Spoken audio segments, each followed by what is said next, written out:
Welcome to jewellers.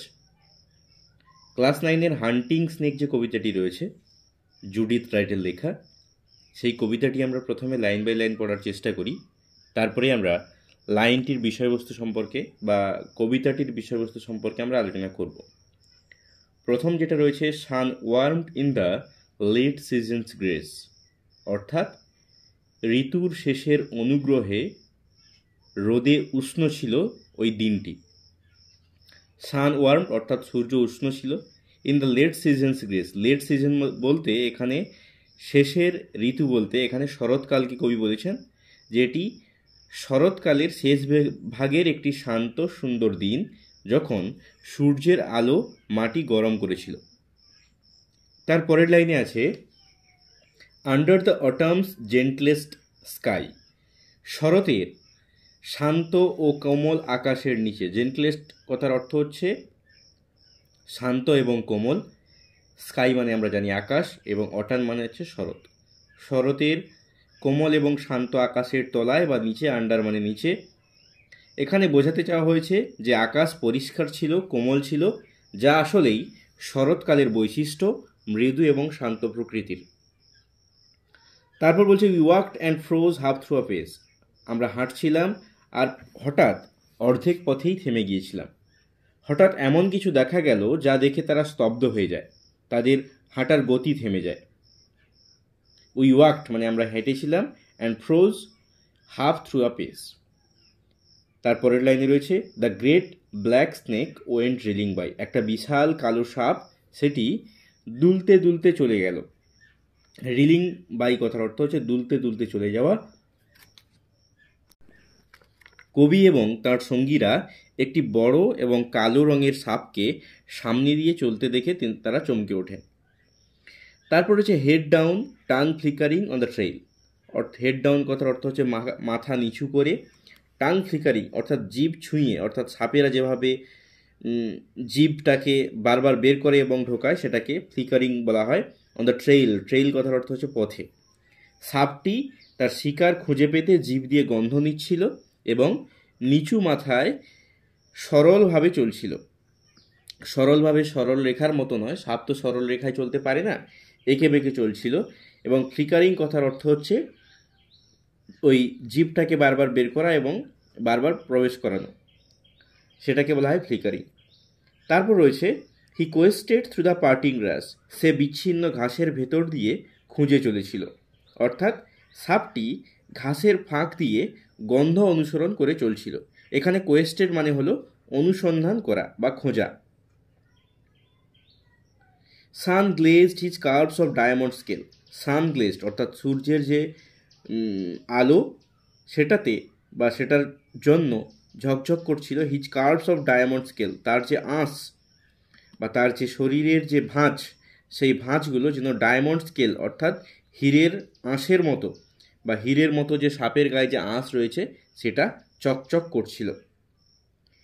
সাপের গায়ের আঁশ যখন সূর্যের আলোয় ঝলমল করলো, যা আসলে ভয়ঙ্কর কিন্তু একটি সুন্দর দৃশ্য তৈরি করেছিল। তারপর আমরা দেখতে পাবো যে, and we lost breath to see him pass, and we lost breath, এবং আমরা শ্বাস বন্ধ করে তাকিয়ে থাকলাম। আমাদের শ্বাস বন্ধ হয়ে এলো এবং সে কোন দিকে চলে গেল সেই দিকে আমরা তাকিয়ে থাকলাম। সাপটিকে এত কাছ থেকে দেখে আসলে কবি এবং তার যে সঙ্গীরা তারা স্তব্ধ হয়ে গেলেন এবং ভয়ে কিংবা বিস্ময়ে তাদের শ্বাস যেন বন্ধ হয়ে এলো।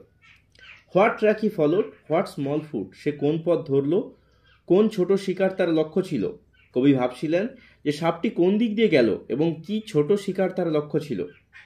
Fled living from is fires intent, অর্থাৎ তার তীব্র ইচ্ছা শক্তি থেকে সে প্রাণের ভয়ে পালিয়ে গেছে।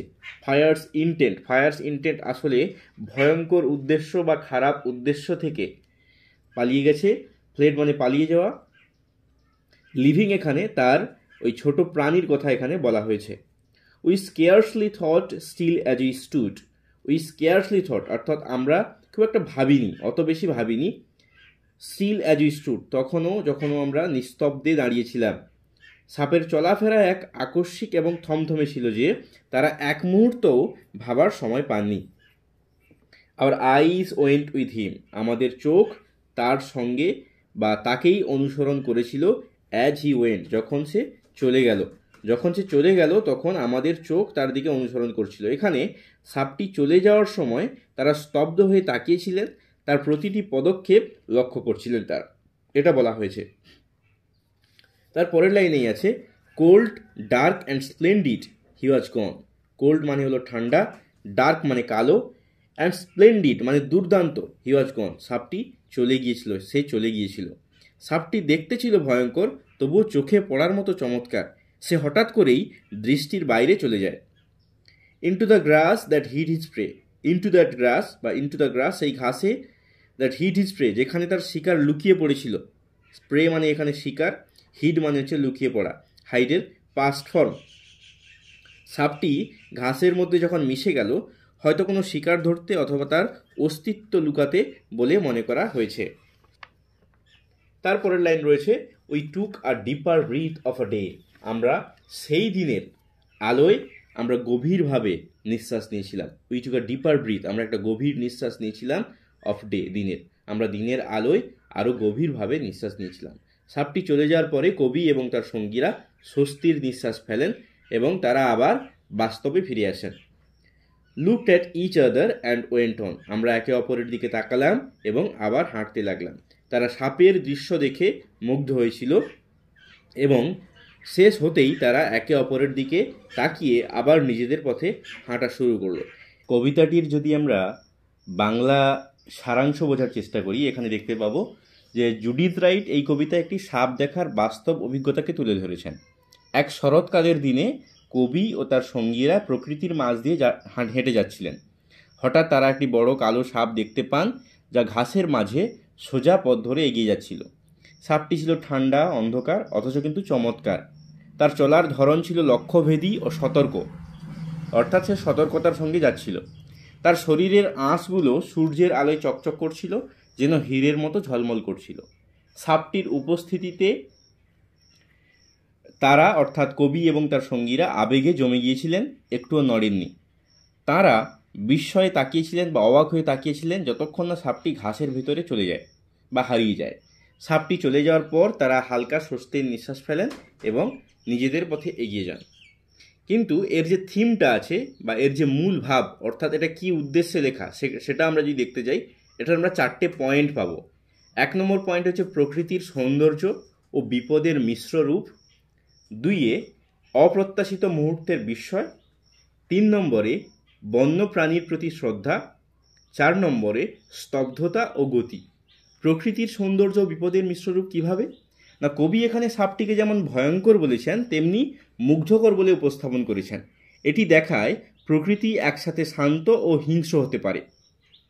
দ্বিতীয়ত, অপ্রত্যাশিত মুহূর্তের বিস্ময়, অর্থাৎ একটি সাধারণ দিন হঠাৎই অসাধারণ হয়ে উঠতে পারে বা হয়ে ওঠে সাপটির আগমনে। জীবনে এমন হঠাৎ আসা অভিজ্ঞতা আমাদের সচেতন করে তোলে।